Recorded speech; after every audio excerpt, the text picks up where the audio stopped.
What if I told you that the creator of the Krabby Patty, the person that lives under the sea, was actually a millionaire? Yes, today we're going to be talking about SpongeBob, but more importantly, SpongeBob's income and how he gets it. And I know what you guys are thinking, SpongeBob's income, that's pretty obvious, he gets all his money from the Krusty Krab.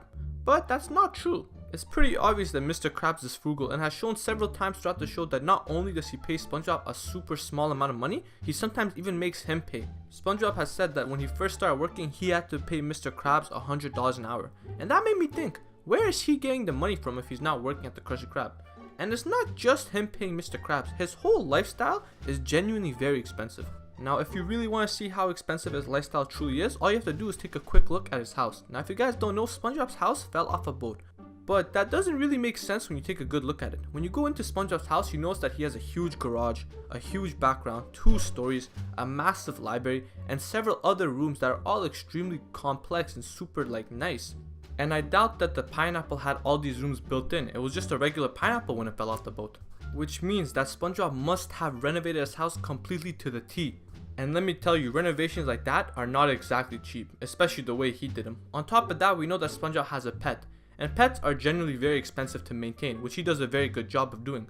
On top of that, we know that SpongeBob has his boating classes, which are very expensive as well. And with all these expensive and zero income coming in, how does SpongeBob able to maintain this lifestyle? On top of all the miscellaneous stuff that he does episode to episode. What is the real reason? Where does he actually get his money from? And that's what I'm about to tell you right now. SpongeBob gets his money from his parents. Yes, SpongeBob is a full-time Nepo baby. Now, before we do continue, I just want to remind you guys to go hit that subscribe button and to let you guys know I built a Chrome extension. It's a sticky note that saves on the website to use it. So every time you come back to the website, that sticky note will pop up. It's super useful for reminders and just staying organized throughout the day. The link is in the description below, so make sure to check it out. Let's get back to the video. Now, this makes a lot of sense when you think about it. I want you to take a good look at his mom.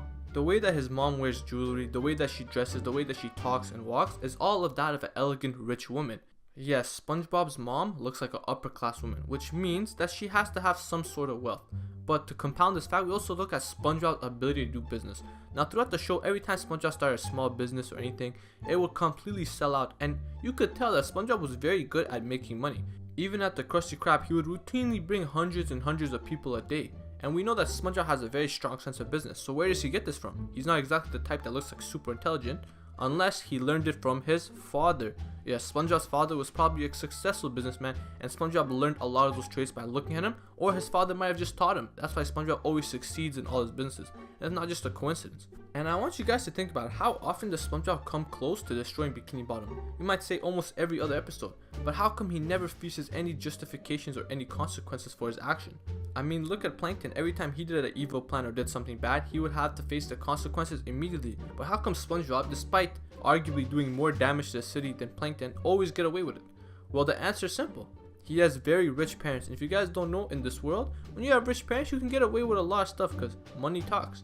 And that's probably the reason why SpongeBob doesn't get into any trouble, no matter how many people he hits with the car, no matter how many times he destroys Bikini Bottom. It's because his parents are paying the government. With that being said, if you guys enjoyed this video, please like, comment, subscribe, and have a wonderful day. Take care.